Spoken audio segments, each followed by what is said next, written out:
Sobat Maestro, sesaat lagi kita akan bersama-sama mengikuti ibadah raya bersama Gereja Bethany Fresh Anointing. Selamat mendengarkan.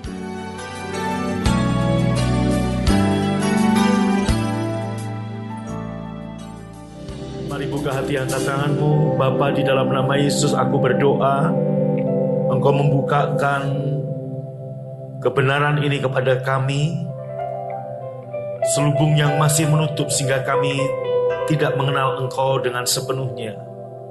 Biarlah kami boleh mengerti, memahami Injil Yesus Kristus.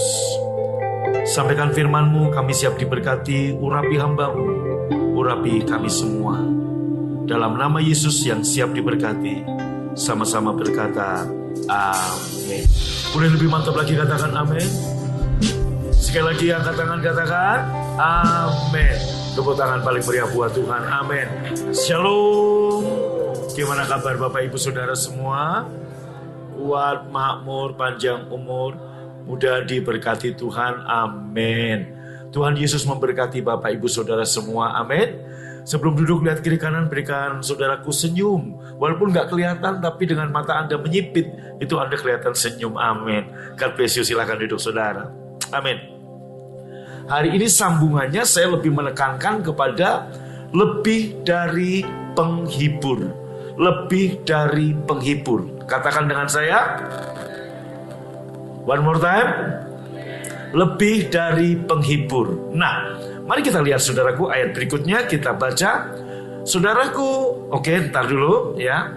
Satu lagi. Nah, dahulu Ayub berkata begini, dahulu pengetahuanku tentang Tuhan hanya kudengar dari orang saja. Tetapi sekarang ku kenal Engkau dengan berhadapan muka. Bapak Ibu, Ayub, Alkitab mencatat bahwa Ayub adalah orang saleh. Ayub orang yang luar biasa cinta Tuhan, saleh saudara. Betul apa betul? Halo? Tetapi saudara, 41 pasal berbicara sampai akhirnya pasal terakhir dari kisah Ayub itu yaitu pasal 42. Di situ Ayub menyimpulkan dan berkata, dulu aku kenal Tuhan kata orang, aku tahu tentang Tuhan kata orang, tetapi sekarang aku memandang Tuhan, aku melihat Tuhan. Nah, dari situ kemudian Ayub saudaraku mencabut semua perkataan yang salah, pengenalan yang salah, sehingga dia menyimpulkan hal-hal yang salah dalam hidupnya. Itu dicabut dan akhir daripada kisah Ayub ini happy ending. Yaitu apa? Pasal 42 ayat-ayat setelah itu dikatakan Tuhan memulihkan keadaan Ayub 2 kali lipat.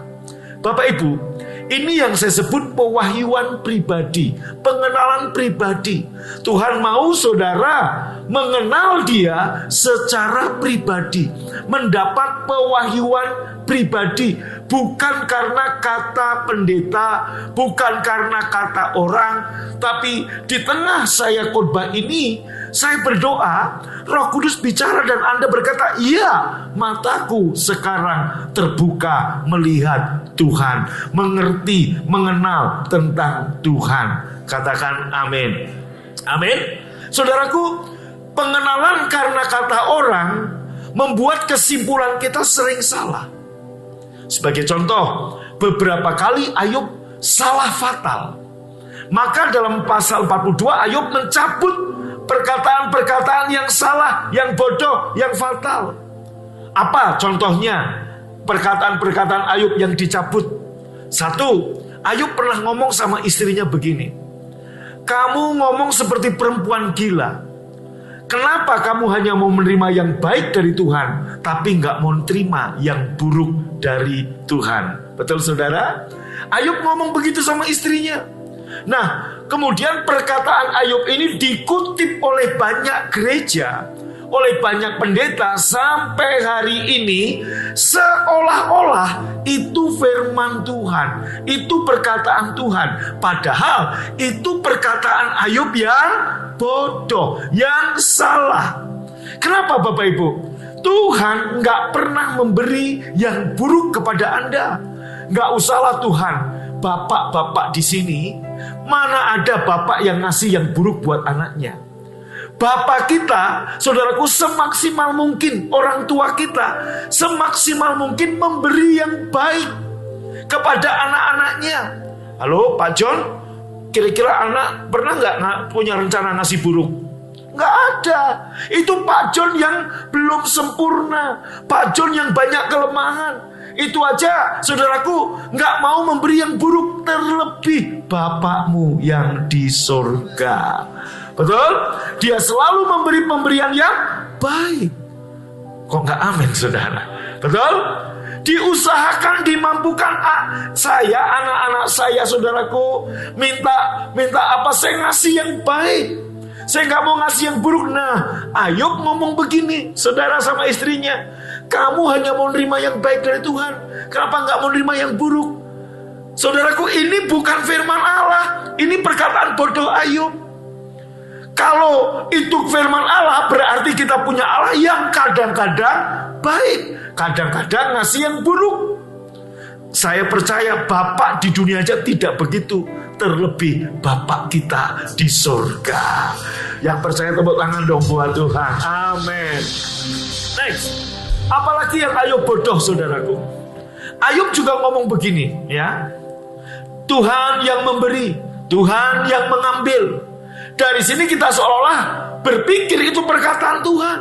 Dan kalau itu perkataan Tuhan, berarti Tuhan memberi. Dan kalau Tuhan kira-kira marah sama saudara, Tuhan akan ambil dari saudara.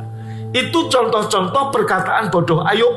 Dan Ayub akhirnya berkata, aku dulu kenapa aku berkata bodoh? Karena aku gak kenal Tuhan secara pribadi. Aku mengenal Tuhan hanya kata pendeta, hanya kata orang, tetapi sekarang mataku memandang Engkau.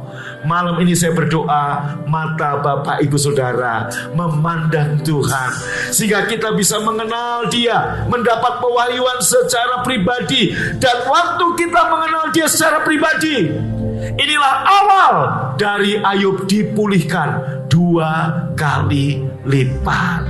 Betul? Tepuk tangan dong buat Tuhan. Amin. Yes, next saudara. Nah, Bapak Ibu, Tuhan menempatkan rohnya di dalam hati kita, yaitu Roh Kudus, Roh Allah, Roh Yesus. Saudara, di zaman Perjanjian Lama, Roh Kudus itu masuk dalam diri saudara. Kadang memenuhi saudara, kadang pergi meninggalkan saudara. Itu kalau Anda dan saya hidup dalam Perjanjian Lama.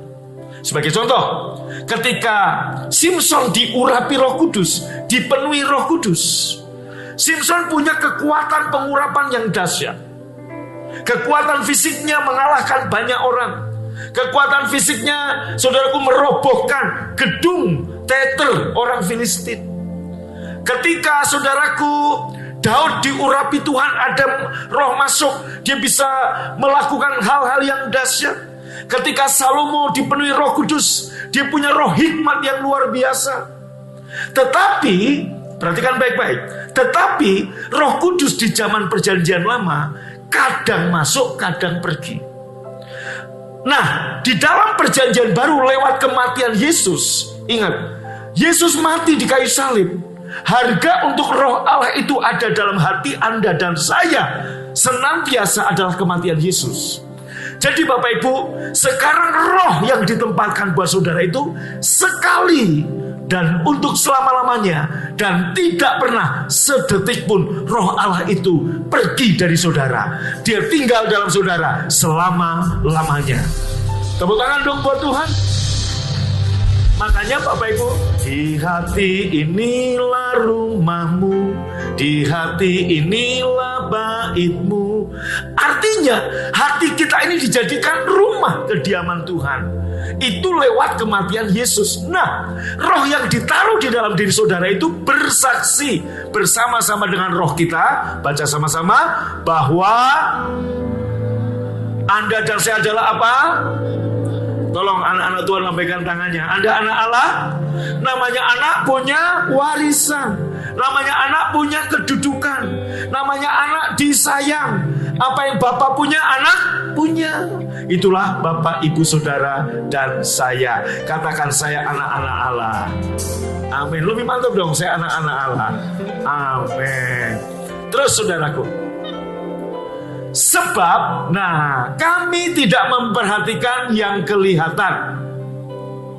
Jadi jangan perhatikan yang kelihatan. Yang kelihatan apa nih? Lihat saya. Yang kelihatan dari Pendeta Agung Takaryana, ini saudaraku. Anda lihat saya seperti ini.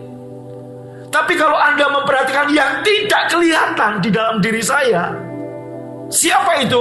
Ada Roh Kudus. Yang amin cuma satu orang. Lumayan, 5 orang. Kalau belum semua saya nggak teruskan. Amin. Lihat kiri kanan Bapak Ibu. Kalau Anda memperhatikan yang kelihatan, dia nampak wanita lemah, dia nampak pria lemah. Anda lihat saudaraku depan belakang Anda. Kalau Anda memperhatikan yang kelihatan, dia hanya pria wanita biasa. Tetapi kalau Anda memperhatikan yang nggak kelihatan, yaitu Roh Allah yang kekal, dia wanita-wanita Allah, dia pria-pria Allah yang luar biasa. Katakan amin. Ada Roh Allah yang ditaruh di sini. Yes, naik saudaraku. Nah, kita tidak diberi roh dunia ini, melainkan roh yang dari Allah, supaya kita mengetahui semua yang, baca sama-sama, yang akan atau yang telah dianugerahkan Allah kepada kita. Nah, kita nggak diberi roh dunia. Hikmat yang Tuhan beri kepadamu bukan dari dunia, tapi Roh Allah. Pengurapan yang ada padamu bukan dari dunia, tapi dari Roh Allah. Damai sejahtera yang diberikan kepadamu bukan damai sejahtera dari dunia, tapi dari Roh Allah. Roh yang ada dalam diri kita, halo, itu Roh Kudus dari Allah. Amin.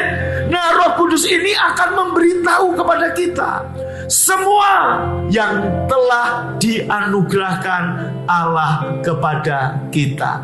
Telah, bukan akan. Pertanyaan saya, Anda akan diselamatkan atau telah diselamatkan? Siapa yang telah diselamatkan? Bukan insya Yesus ya, bukan mudah-mudahan ya. Betul? Kalau keselamatan adalah berkat terbesar, mujizat terbesar, itu aja telah dilakukan oleh Tuhan. Izinkan saya bertanya, berarti masa depan kemuliaan, penuh kemuliaan, saudara, bukan penuh harapan. Penuh harapan itu masih perjanjian lama. Penuh kemuliaan itu akan diberikan atau telah diberikan. Sadar itu milik saudara. Kesehatan, gimana kabar saudara? Makmur panjang, umur awet muda tadi, itu akan diberikan atau telah diberikan. Aku datang untuk memberi kamu hidup dan hidup dalam kelimpahan. Akan atau telah? Nah, Roh Kudus yang menuntun kita, membimbing kita, memberitahu kita semuanya itu. Nah, malam ini Bapak Ibu Saudara, saya mau mengajar saudara bahwa Roh Kudus itu lebih dari sekedar roh penghibur. Mari katakan dengan saya, lebih dari sekedar roh penghibur. Sekali lagi lebih keras. Amin. Catat baik-baik. Why? Tanpa mengurangi peran Roh Kudus dalam memberi penghiburan, kekuatan kepada Bapak Ibu Saudara dan saya, dan kepada umat Tuhan yang lain. Saya mau katakan, jika pengenalan kita tentang Allah, tolong perhatikan baik-baik.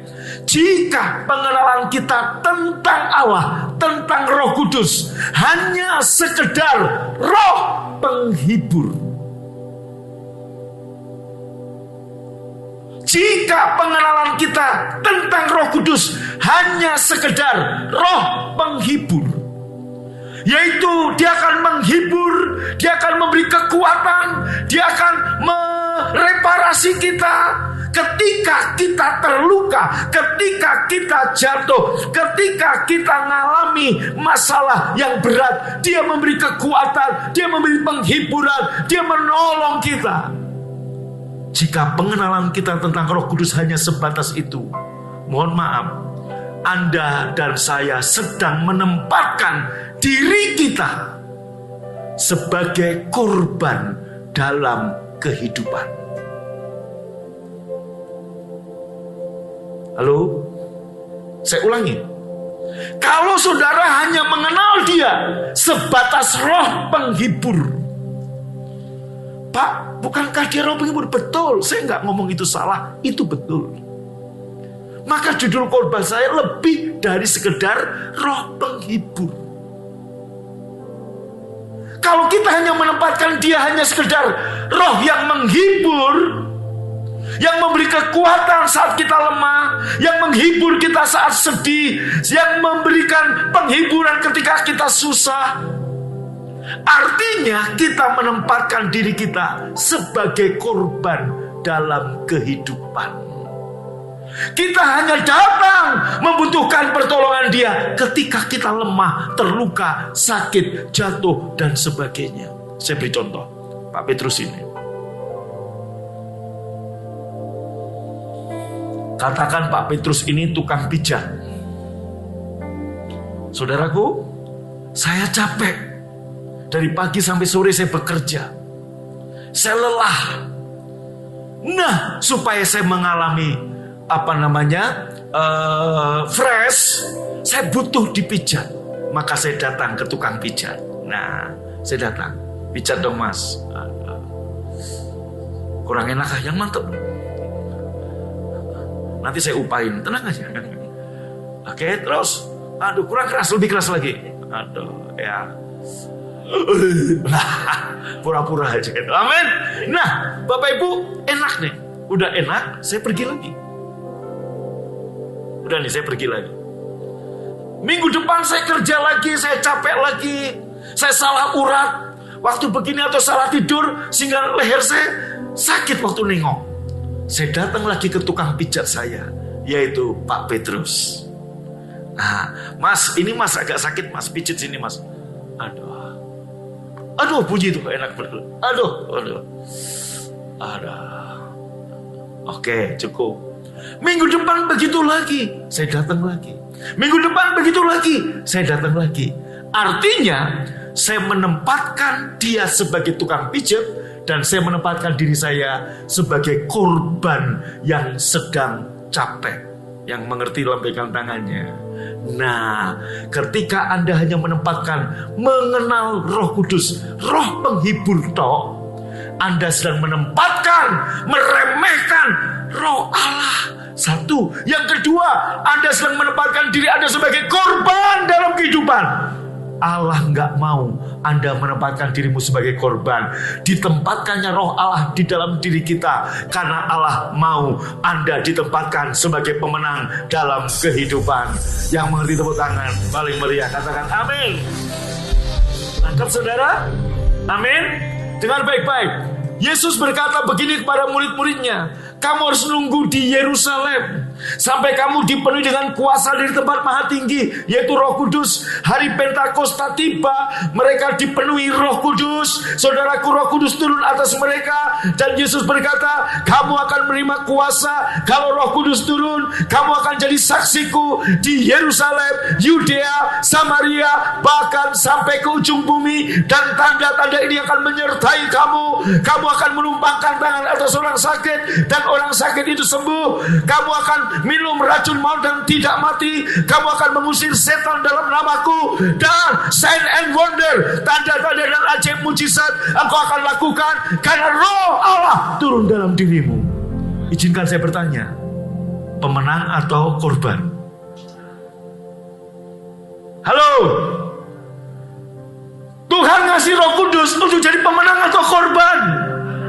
Maka Dia lebih dari sekedar penghibur. Tapi ironisnya gereja menina bobokkan jemaat hanya mengatakan dia roh penghibur, dia roh penghibur. Sehingga hanya saudaraku, seringkali kita menempatkan diri kita sebagai korban. Saya belikan anak saya mobil, bukan untuk sebulan sekali masuk body repair. Betul nggak? Bulan depan bonyok, nabrak pagar. Bulan depan bonyok, nabrak tembok. Bulan depan senggolan dengan becak. Bukan itu tujuan saya kasih mobil. Hal yang sama, tujuan Allah kasih Roh Kudus dalam dirimu bukan sekedar hanya menghibur ketika kamu bonyok, ketika kamu senggolan, ketika kamu rontok. No, memang ada kalanya jemaat 1-2 orang ngalami seperti itu. Tapi tujuan utama Tuhan menempatkan roh Allah dalam dirimu. Halo, supaya engkau, tanda-tanda ini menyertai kamu. Kamu akan jadi saksiku di Yerusalem, Yudea, Samaria, sampai ujung bumi. Kamu akan tumpangkan tangan atas orang sakit dan orang sakit sembuh. Oh, tanda-tanda mujizat akan menyertai hidupmu. Itu tujuan Allah, menempatkan roh Allah dalam dirimu. Yang mengerti tepuk tangan paling meriah. Amin. Betul saudara? Halo? Setuju? Siapa yang mengerti pegang tangannya? Itu. Kita seringkali datang ambil kunci C. Sungguh indah kau Tuhan, penuh kasih dan sayang. Kau tempat penghiburan bagi setiap hati yang terluka. Saudaraku, waktu kita nyanyi lagu ini, benar Tuhan, saya lagi luka. Engkau tempat penghiburan, betul, gak salah. Tapi Tuhan memulihkan Anda, bukan untuk bulan depan Anda perlu dihibur lagi. Tuhan beri kekuatan untuk Anda, bukan minggu depan Anda ngalami itu lagi. Tapi Tuhan memberikan Roh Kudus di dalam diri Anda, untuk Anda apa? Berjalan dengan satu arah, ke depan dan ke atas, naik dan gak pernah turun. Amin. Gak melankolik, jatuh bangun, gak, terus berdiri. Next saudara, maka dapatkan pewahyuan pribadi Yesus. Ada orang dari luar pulau bilang ke saya, saudaraku, Pak, Bapak 1 tahun kemarin ngalami hal yang ini Pak ya, dirontokkan, dibully, dibegini. Itu berat ya bagi Bapak? Oh enggak, biasa. Kenapa? Saya enggak melankolik. Saya tahu bahwa ada roh Allah dalam diri saya. Ya udah, nyantai aja. Amin. Halo. Saudara, bahkan aneh luar biasa. Tadi siang saya dapat telepon, Pak, ada hamba Tuhan besar loh ngomongin Bapak. Katanya Bapak ini apa namanya? Apa itu? Kalau punya istri lebih dari 1 itu namanya apa? Bapak poligami, 15 istrinya. Loh saudaraku, sampai segitunya. Oh puji Tuhan, dapat berkat saudara. Di setiap kota ada. Wah gila saudaraku. Hanya gara-gara saudaraku jemaat dia pindah ke BFA, itu bisa ngomong begitu loh. Tapi apakah kemudian saya butuh penghiburan dari Roh Kudus? Udah enggak, zamannya lagi. Cuma digituin aja kok. Santai. Roh Allah itu lebih dari penghibur. Amin. Saya enggak lemah dengan hal-hal seperti itu. Saya enggak menjadi kecut tawar hati karena hal-hal yang begitu. Amin. Nangkep saudara? Kenapa? Ada roh Allah. Ngadepin gosip murahan, kita gak perlu turunkan level kita. Biarin aja saudaraku. Kenapa? Orang iri dengan BFA. Kenapa orang iri? Lo bayangkan, kita dapat izin membangun gereja di Jawa Barat loh, nggak mudah. September nanti kita peletakan batu pertama, kita bangun 5.000 tempat duduk, saudara. Apa nggak dahsyat? Amin. Haleluya. Kita buka di mana-mana, Tuhan kirim jiwa-jiwa, kita panen. Orang iri. Kenapa orang iri? Nah, kita bersyukur, lebih baik kita diiriin daripada kita ngiri hati. Lebih baik kita diomongin di belakang daripada kita ngomongin orang di belakang. Kalau kita diomongin orang di belakang, karena orang itu gak pernah di depan kita, kita yang selalu di depan dia. Tepuk tangan dong buat Tuhan. Amin. Oke, next lanjut, saya baca. Ntar dulu. Renungkan sejenak, kembali ke tadi.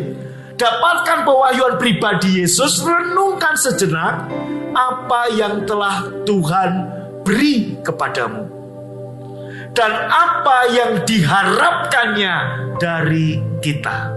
Baca coba, renungkan sejenak. 2, 3. Apa yang telah atau akan telah. Apa yang telah Tuhan berikan kepadamu dan apa yang diharapkannya darimu. Apa yang telah diberikan kepadamu? Roh Kudus. Apa yang telah diberikan kepadamu? Keselamatan. Kalau keselamatan aja udah diberi, izinkan saya bertanya, kelimpahan kemakmuran diberi? Sudah atau akan? Renungkan. Dan apa yang diharapkannya dari Anda? Tolong dicatat baik-baik. Dia taruh Roh Kudus dalam dirimu. Apa yang diharapkan dari saudara? Kita baca. 1, baca sama-sama. Kuasa memerintah dalam hidup. Kalau Anda punya kuasa memerintah, artinya, artinya, dengar baik-baik, artinya Anda punya posisi lebih tinggi. Betul? Petrus ke sini. Dia datang. Kenapa? Karena saya punya posisi lebih tinggi. Betul, saudara? Silahkan duduk. Coba dibalik. Petrus berdiri, dia panggil, Agung ke sini. Berani nggak ngomong? Coba berani nggak? Berani nggak? Berani nggak? Menurut saudara berani nggak Petrus panggil saya? Agung sini Om. Mulai saya datang, ada apa Om? Berani Pak? Tolong jawab.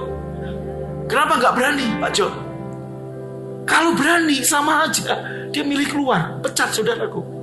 Kurang ajar dong. Gong sini Gong. Ah gitu kan. Halo? Betul? Amin. Amin. Nanti Pak Ferry pulang, panggil anaknya. Siapa nama anakmu? Joyce, sini. Joyce akan datang. Tapi berani gak Joyce panggil? Ferry, kesini. Perlu diajar gak orang kayak itu? Betul. Nah, Anda punya kuasa memerintah. Silakan duduk Pak Petrus.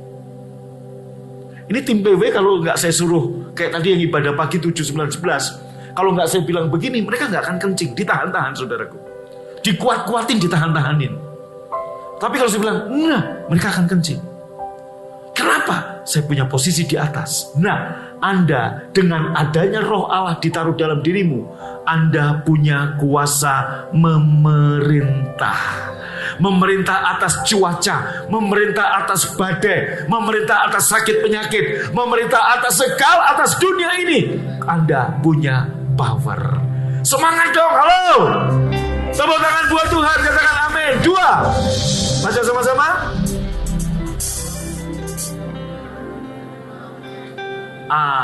Anda punya kuasa doa. Makanya saudaraku, doa kita bukan seperti orang perjanjian lama yang gedor-gedor kerajaan Allah. Doa kita nggak seperti orang dalam perjanjian lama gedor pintu surga. Ayo saudara, kita sering mendengarkan orang-orang hamba Tuhan pendoa syafaat dengan semangat, kita gedor pintu surga sampai Tuhan buka. Kalau kita sampai gedor-gedor, emang kayaknya Tuhan itu Tuhan yang saudaraku tuli atau Tuhan yang gak mau denger. Saya mau kasih contoh saja.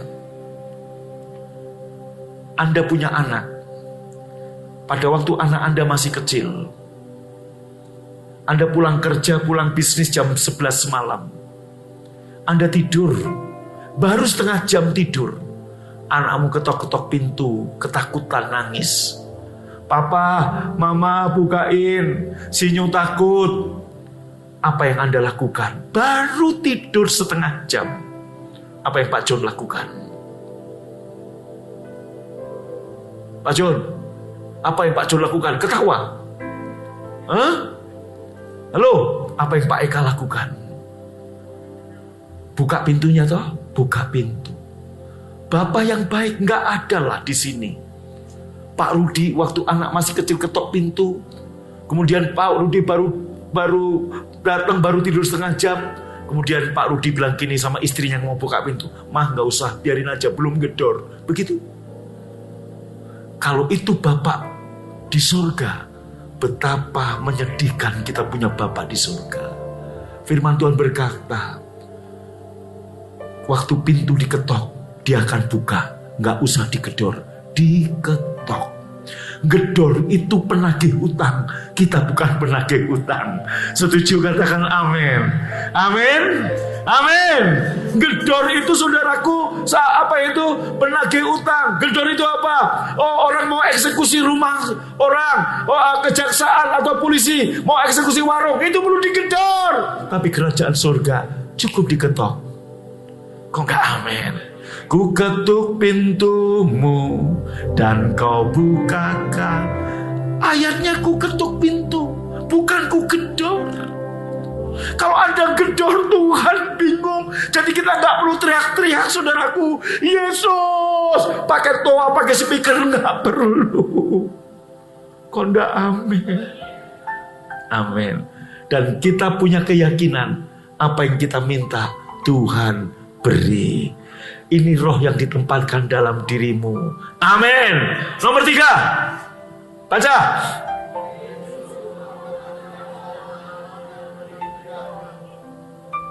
Tahukah Anda? Nggak tahu di sini hari ini ada seorang polisi atau tentara. Tadi pagi ada seorang tentara. Saya bilang begini. Seorang tentara yang mau bertempur, dia akan diperlengkapi dengan apa, saudaraku? Baju, ada rompi anti peluru, ada senjata laras panjang, ada belati, ada granat, ada perlengkapan perang, ada perisai, ada tameng, ada helm, saudaraku, dan macam-macam. Tujuan pemerintah memberi perlengkapan senjata kepada tentara supaya apa? Dia memenangkan pertempuran dan tetap berdiri tegak. Hal yang sama, Allah, Roh Kudus ditempatkan di dalam hati kita, memperlengkapi saudara dan saya dengan seluruh senjata perlengkapan. Supaya apa? Saudara bukan jadi korban dalam kehidupan, tapi jadi pemenang dalam kehidupan dan tetap berdiri tegak. Tepuk tangan bagi Allah kita. Amin. Nomor 4, baca sama-sama. Amin. Dengar baik-baik, dengan Roh Kudus ditaruh dalam hati kita, Anda diberi nama di atas segala nama. Saya kasih contoh. Pak Petrus ini, Pak Petrus. Katakan saya Presiden Soeharto di zaman berkuasa. Saya tulis memo kepada Gubernur Jawa Barat, tolong berikan bantuan dan kemudahan bagi yang membawa memo ini. Tanda tangan Soeharto, Presiden RI. Stop. Walaupun tanpa kop surat, stempel Garuda, hanya secari kertas begini. Mungkin Anda yang remaja belum tahu, saya hidup lahir di zaman Soeharto. Dengar, begitu orang bawa memo Soeharto, gubernur, bupati gemeter, semua diberi kemudahan. Kenapa? Karena orang gak lihat Petrusnya, tapi dia lihat nama Soeharto. Hari ini Tuhan memberi Anda nama Yesus, yaitu nama di atas segala nama. Setan gemetar, setan takut, penyakit pergi, kematian menyingkir, kemiskinan menyingkir. Itulah nama di atas segala nama yang diberikan buat saudara. Nggak mungkin Anda akan jadi pecundang, nggak mungkin Anda jadi korban, tapi Anda jadi pemenang dalam kehidupan. Karena Tuhan memberikan kepadamu nama di atas segala nama. Tepuk tangan bagi Allah kita, katakan amin. Lebih lagi, baca. Amin. Diperlengkapi dengan kuasa. Jadi bukan sekedar roh penghibur. Betul, dia roh penghibur, benar. Tapi bukan sekedar dia menghibur ketika kita susah, ketika kita jatuh, ketika kita terluka, ketika kita difitnah, ketika kita dibully, kita sedih, kita butuh kekuatan, kita butuh penghiburan. Roh Kudus bukan sekedar itu. Tapi dia memberikan kuasa, dunamos. Ada sumber daya, ada sumber kekuatan Allah ditaruh dalam diri saudara. Wow. Jadi dengan baik-baik. Lihat kiri kanan. Anda orang-orang hebat loh. Enggak yakin kan? Anda pemenang dalam kehidupan. Sadari roh yang ada dalam dirimu lebih besar daripada semua yang di luar sana. Amin. Engkau diperlengkapi dengan kuasa Roh Kudus. Katakan yes. Katakan amin. Dari sini kita lihat, mungkin nggak Anda gagal? Nggak mungkin. Kalau Anda mengerti menempatkan dia dan berpartner dengan roh yang ditempatkan dalam dirimu. Nggak mungkin saudaraku Anda nggak berhasil dalam bisnis. Nggak mungkin Anda nggak sukses dalam apapun yang kau kerjakan. Kalau kita tahu ada roh Allah yang ditempatkan di sini. Roh hikmat untuk mengatur keuangan, roh hikmat untuk bisnis maju, roh hikmat untuk ABCD. Tuhan kasih itu. 6, baca. Kita diberi janji. Ada seorang ayah di sini yang pernah berjanji sama bapaknya, sama anaknya, angkat tangan. Lambaikan tangannya. Amin.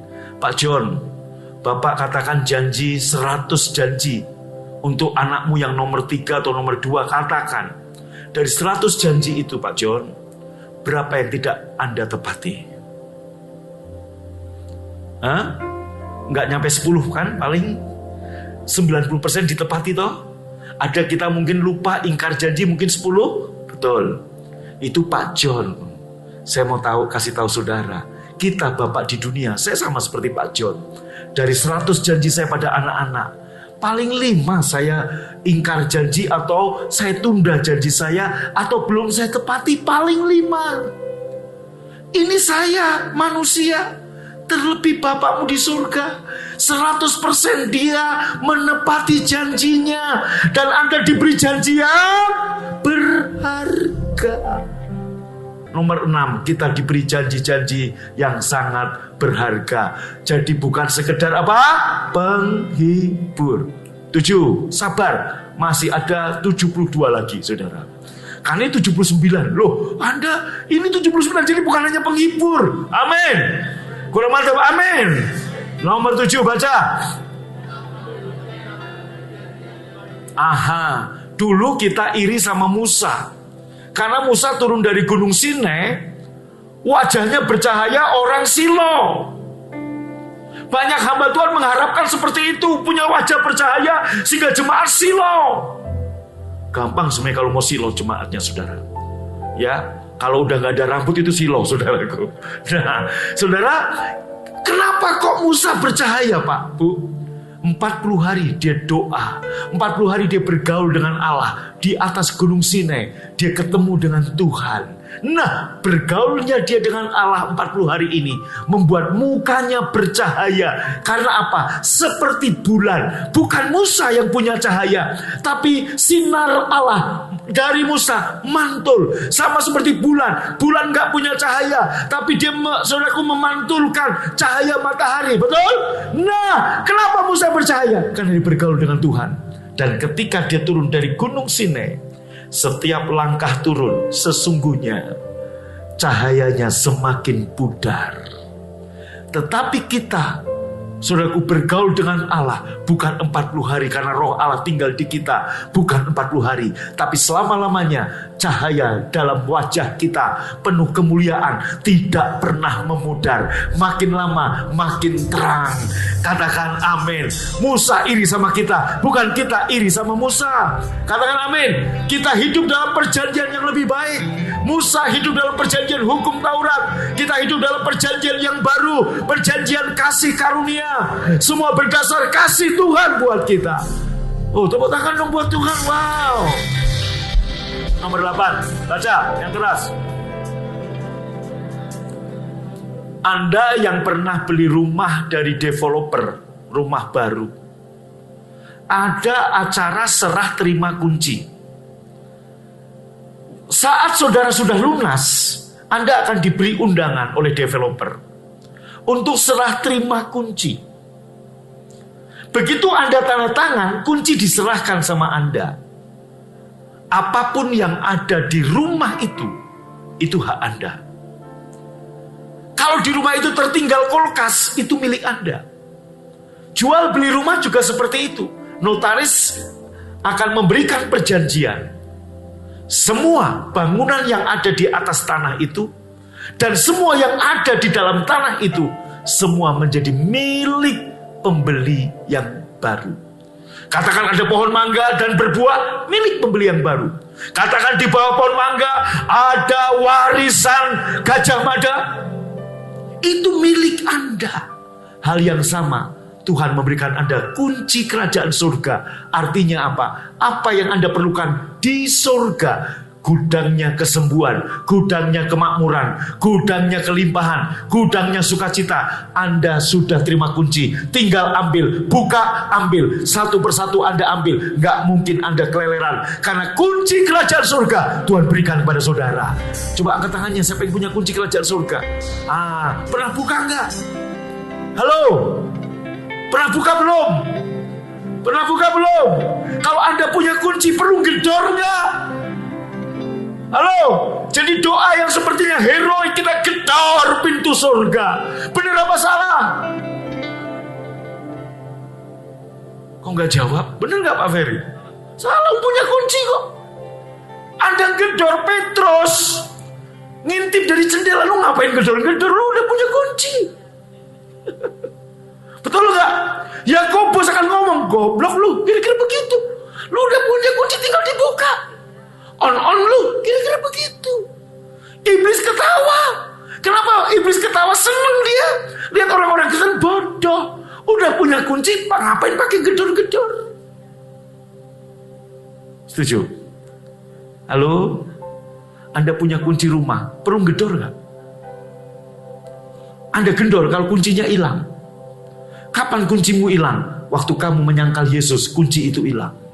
Baru kamu datang perlu gedor. Tapi selama kamu punya kunci, kapanpun kamu mau buka, bukalah. Apa yang Anda perlukan, aku datang, kata Tuhan, untuk memberi kamu hidup, dan hidup dalam segala kelimpahan. 9, baca sama-sama. Perhatikan apa yang Anda terima hari ini, karena Anda mengikat dan melepaskan selama ini dengan mulut Anda. Waktu Anda bilang, istriku baik, istrimu baik. Tapi ketika Anda ngomong mengeluh, punya istri cerewet, brengsek begini, itu hasilnya. Hal yang sama, Anda sering ngeluh tentang suami Anda.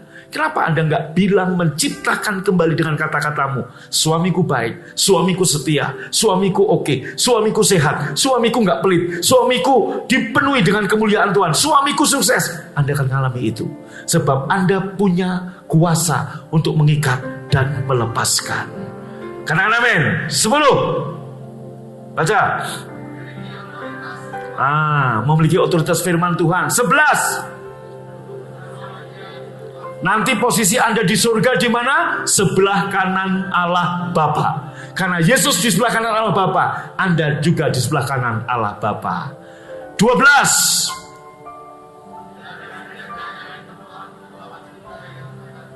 Tidak ada senjata yang ditempa yang berhasil untuk melawan engkau, untuk mengenai engkau. Santet, pelet, guna-guna, kutuk, tidak ada senjata. Mantra-mantra? Tidak. Kenapa? Roh yang ditempatkan di dalam diri kita jauh lebih besar.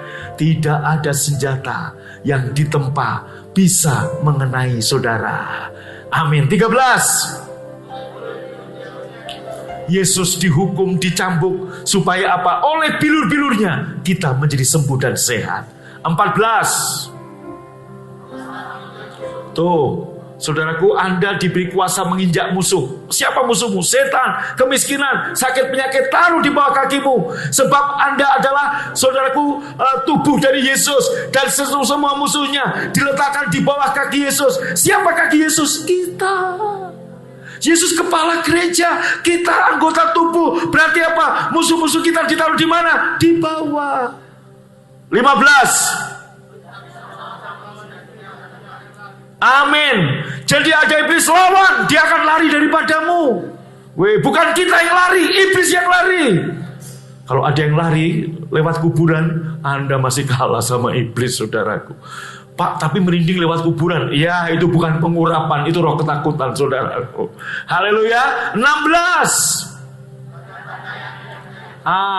Saudaraku, ayatnya dalam huruf putih. Nanti setelah ibadah, mungkin malaman saya akan share bahan khotbah ini. Anda baca ayat-ayatnya. Itu yang Tuhan mau Anda lakukan. Itu yang Tuhan harapkan. Kenapa dia tempatkan Roh Kudus dalam diri Anda? Itu, saudaraku. Puji Tuhan, Anda ibadah terakhir. Jadi saya khotbah selesai aja cepat-cepat, gak usah lama-lama. Amin. Holy, holy, holy, holy, holy, holy. I want to see you. I want to see you. Sekali lagi. I want to see.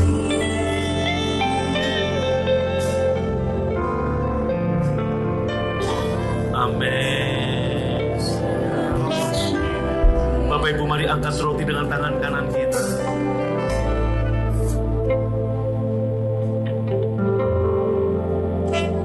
Malam ketika Yesus sudah diserahkan, ia mengambil roti, mengucap syukur, memecah-mecahkannya dan memberikan pada murid-muridnya, serta berkata, inilah tubuhku yang dipecah-pecahkan bagimu. Ambillah dan makanlah. Engkau yang percaya di tubuh Tuhan Yesus, ambil dan makan dalam nama Tuhan Yesus.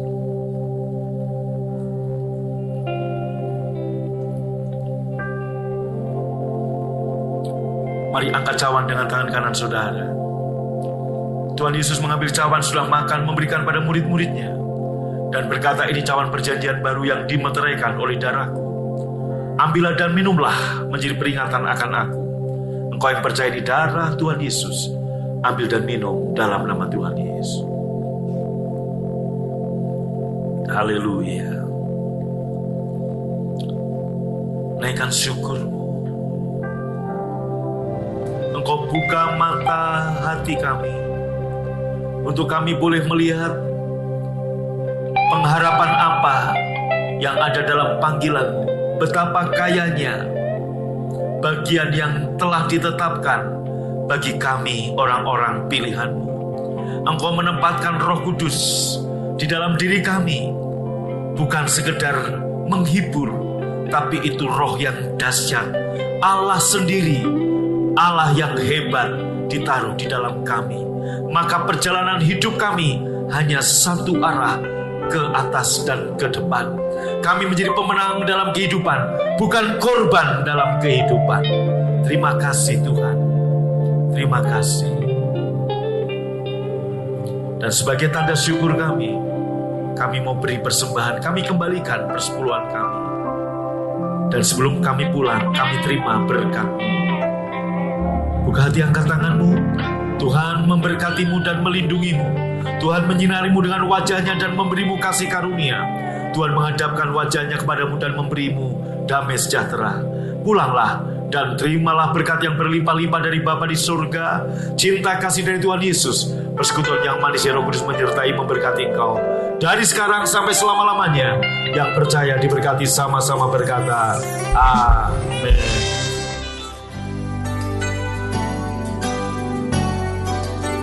Sobat Maestro, Anda baru saja mendengarkan ibadah raya bersama Gereja Bethany Fresh Anointing. Terima kasih atas kebersamaan Anda. Selamat hari Minggu dan Tuhan Yesus memberkati.